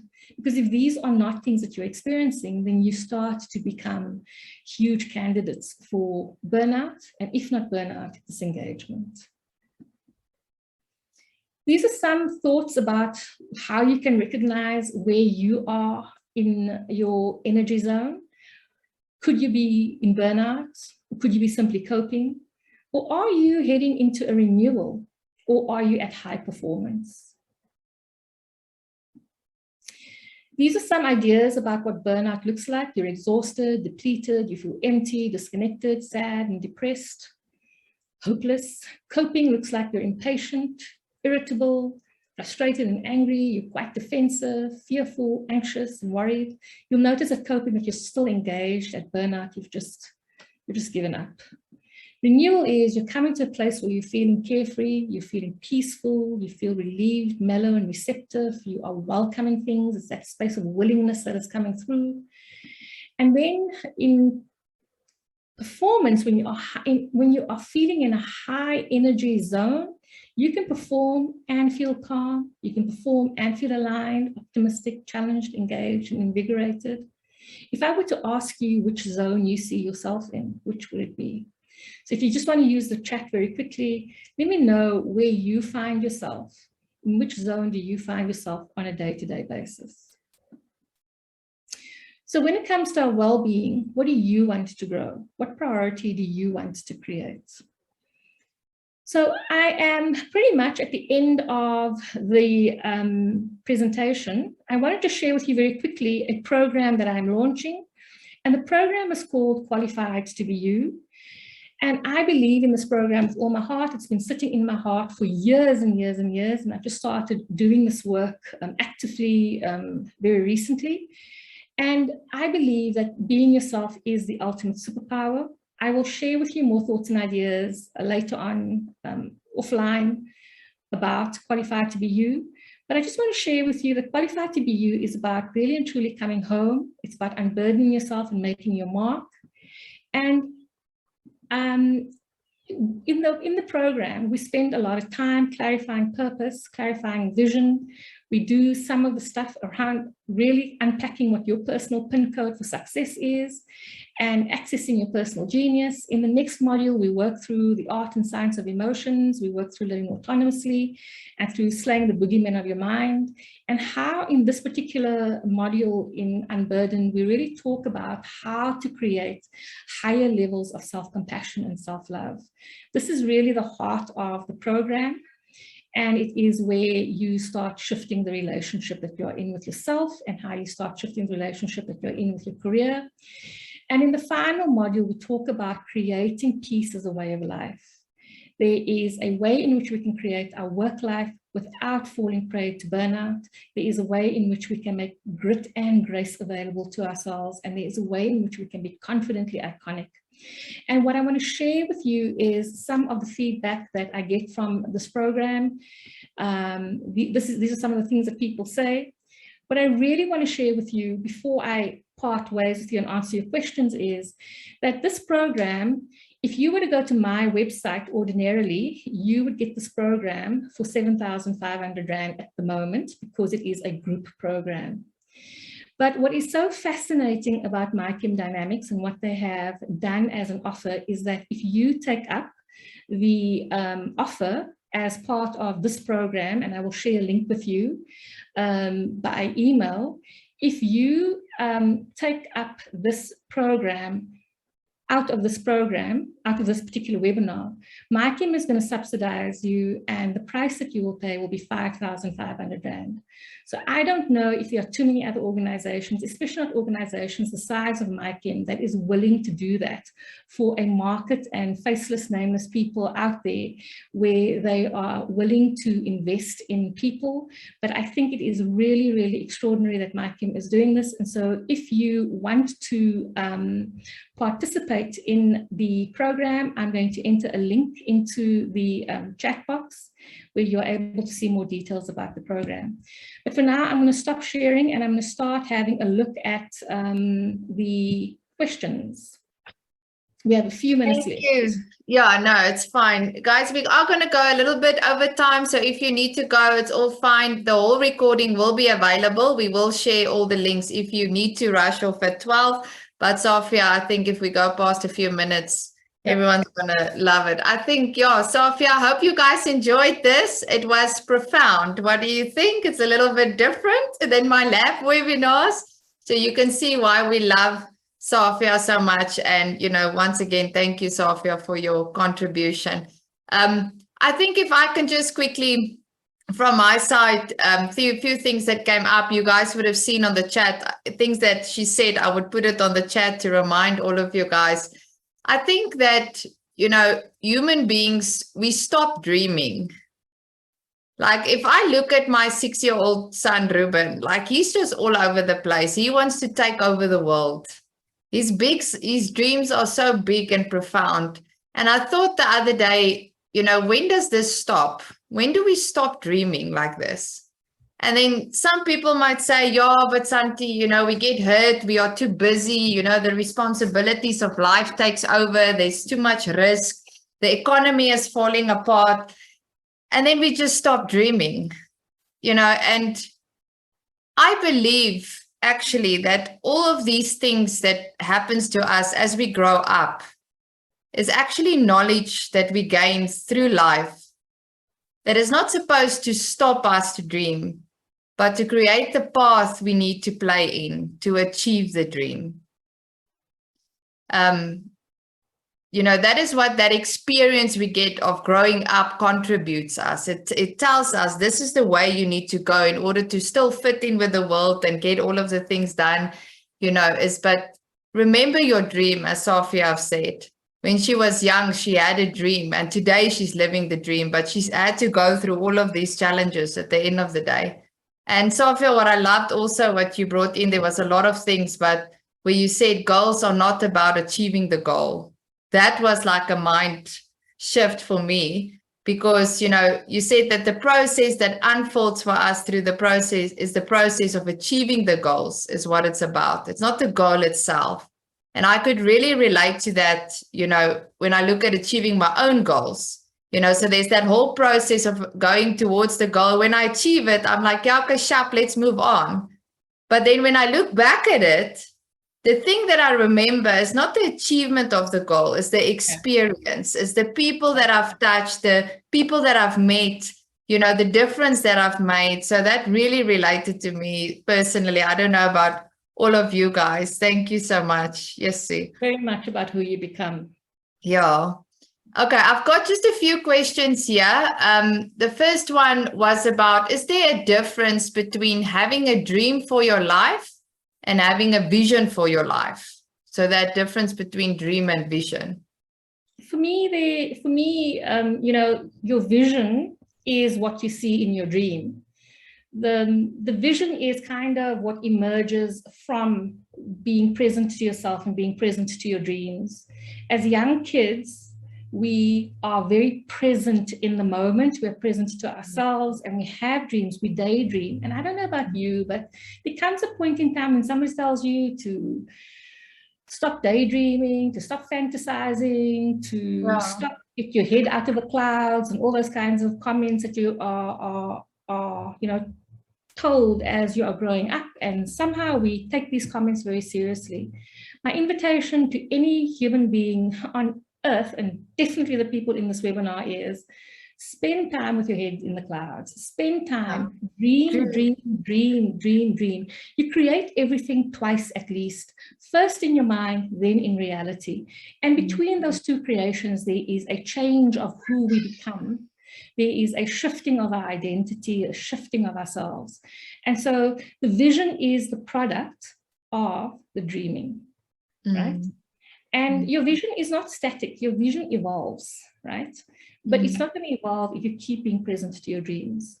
So you might have a dream life that is, it's X to the factor of 10, but your vision for now might be just X. And then you build on it and you build on it. So you are constantly revisiting your vision in relation to your dream. And I don't know, I hope that's answering the question. I hope the person is on the webinar. But so a dream might be a lot bigger than a current vision, but you can marry your vision to your dream, or you can say, I'm going to approach my vision incrementally. Yeah, beautiful. Thank you.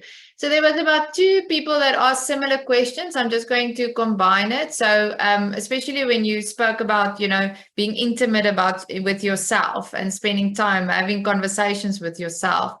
So how do we get into the habit of giving ourselves time and prioritizing that whatever is that is important to us? And another person just said, listen, Sophia, it's so busy, like it's children and it's mommy duties and full-time job. How do we create space to get to do this? If you could just summarize that part that you said there. So obviously there's a story, and you want to use that slide around stories to unpack that, because there is a story around being busy. Everyone is busy. Every human being on earth is busy. The question though is how committed are you to moving away from the parts of your life that is not serving you, to moving towards the parts of your life that is going to serve you.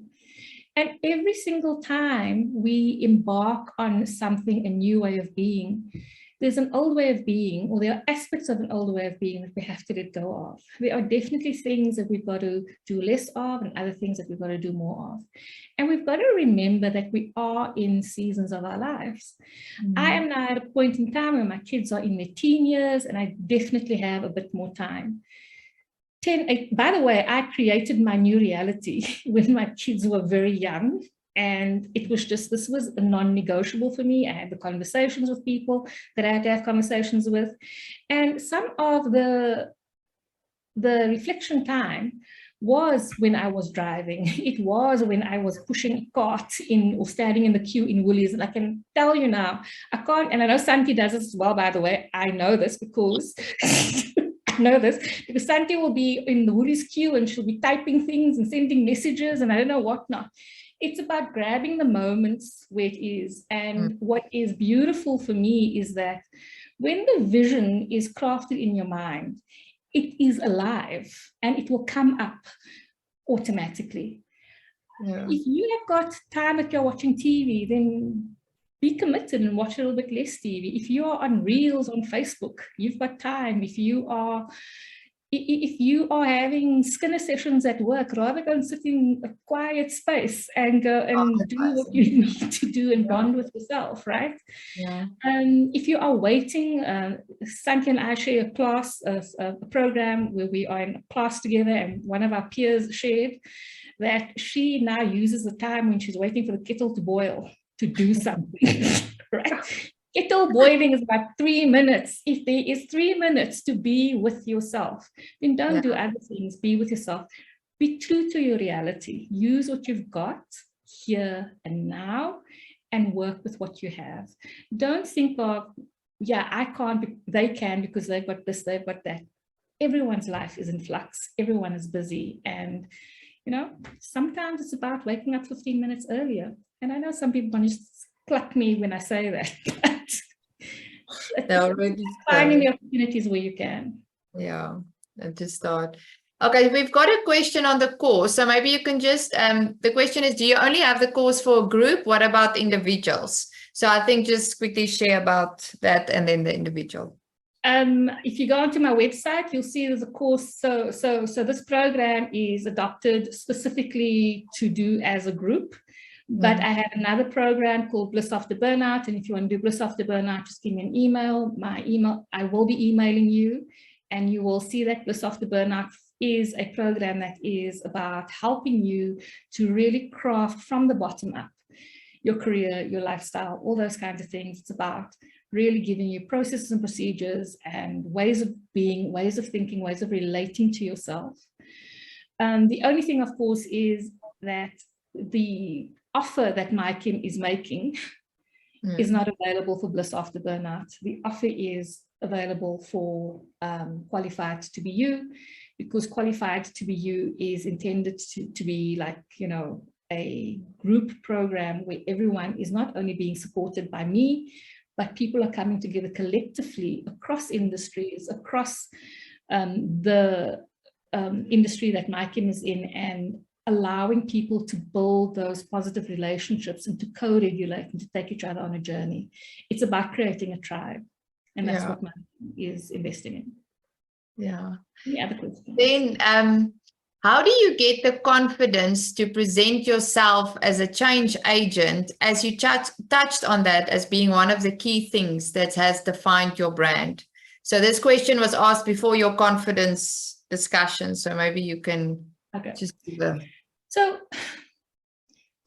you know, if I look in hindsight what that 7 years looked like, it was actually the last 12 years of my career. If I look in hindsight, then obviously it looks like I did all of it in one foul swoop. Yeah. It looks like I did it all in one foul swoop. But when I first had the interest, when I first had the curiosity, it was really just being curious in my own mind. It wasn't even about sharing it with other people. It wasn't even about talking about it with other people. It was just like, so I keep having these same thoughts, and it's about really visiting with those thoughts, and it's about really just, you know, allowing ourselves to immerse ourselves in this new curiosity. So what are you curious about? And allow yourself to immerse in that curiosity. Then start having conversations with people. Then start doing things. And so my way of going around the change agent thing was very covert. Nobody knew objectively that I was doing it. I did it in my own little space. I started to evangelize things with people that I was in conversation with. And then what happened, ironically, it's kind of at the 2.5 year mark. I wasn't even part of how things changed. Somebody that I had been evangelizing with had a conversation with somebody else who was senior in the organization. And then that somebody who was senior in the organization came to me and said to me, tell me about these thoughts, tell me about these ideas. And then he started to listen to me. And then it was maybe 1.5 years later after that I got concrete opportunities. But in the meantime, my knowledge and my understanding started to evolve, and there were change specialists in the organization that couldn't keep it up, that couldn't keep up with me. I was ahead because I was driven by my own curiosity. And so it was an evolution. It wasn't a one and done, but the confidence was each step was its own step. Not 10 steps ahead, just the one right in front. Yeah. Right? Yeah, if I just think about my own journey, I mean, this vision that we've got now, I mean, we started this business in 2014, and it was only really realized and out there in 2018, 19. And that was the journey, the personal journey that we went on, you know, to get there. And now it, I mean, from there, it just goes, you know, you see us now.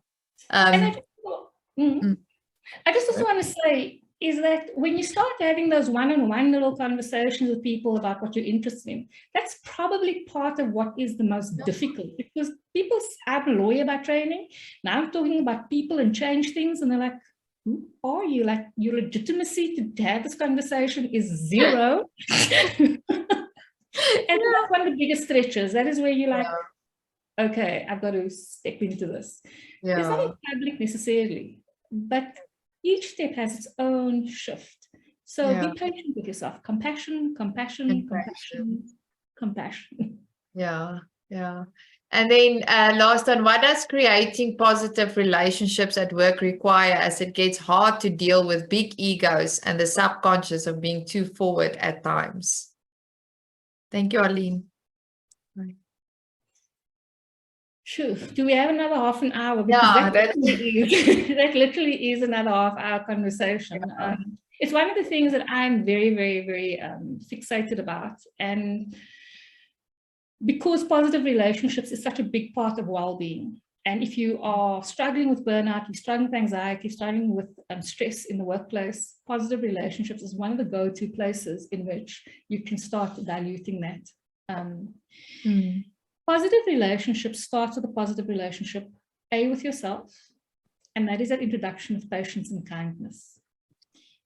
Everyone has an ego. One of the big game changers for me in my career, and it is one game changer that I've had to integrate over and over and over and over, depending on how I'm shifting my relationships in the organization. The thing is that people are not against you; they are just for themselves.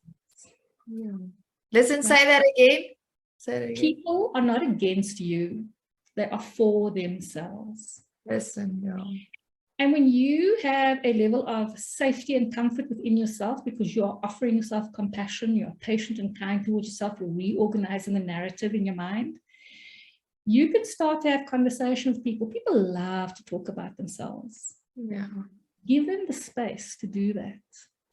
There will be a beginning phase where they do a lot of that, and then it diffuses. And then eventually you get to a place where you can have dialogue. But ask questions, be curious, ask, what is driving you? Don't talk about the weather or the sport over the weekend. Talk about the sport over the weekend. It's a big game changer.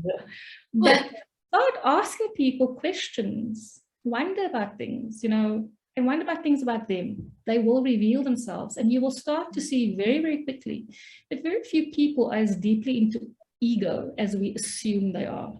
Typically, when we are distant from people, we see ego. But when we get to know people, we see their fears, we see their hurts, we see the things that they're overcompensating for. We learn to see them as human beings. Yes, I'm getting goosebumps. And if we are able to step into a relationship of kindness with ourselves, we'll learn how to extend this to other people. That's not to say that you must be a doormat. Boundaries. So boundaries is part of the Qualified to Be You program. But this is about knowing that human beings need human beings. Yeah. We're fuel to each other, not to burn ourselves down, but to brighten ourselves up, right? And if we are able to navigate that, it's one of the most powerful things. I just want to add something. I can see Santi is shaking her head, she wants to move on. But one of the most powerful things, guys, please remember, all business without exception is 100% about building relationships. Whether you're a mine worker, whether you are a canteen person, whether you are a CEO, whether you are in AI, it doesn't matter where you're working. Business is about relationships. And so learn to do that to your peers and your colleagues. Business are about relationships. That's that, Sophia. Okay. So we will be, I've got a few people asking for a date for the courses and all of the stuff. I will be sending an email before close of business today. I'll be sharing an email to everyone around all of the things around the courses and Sophia's details, so you can contact her directly and she would know who's coming from this course, so that you guys get the discount from MiChem. Thank you. Thank you very much, MiChem. I don't understand how you guys do the things that you do. It still boggles my mind, but I'm just really, really grateful to have spent this time with you. And guys, if there's any questions, my email address, my contact details will be sent to you. I'm also going to be emailing everyone. So I will send more details about the program. And if you have more questions about this, I will share it with you. Share it with me and I will respond to it. Sorry, Good. You're gonna be busy now. I'm tired now. Oh, shame. Thank you for opening this world. I always call them my people. You guys are my people when I refer to it's my scientists and my food people. So thank you so much. Thank you, Thank you very, Sofia. very much. Thank you. Love you. Bye. Thank you, guys. Bye-bye.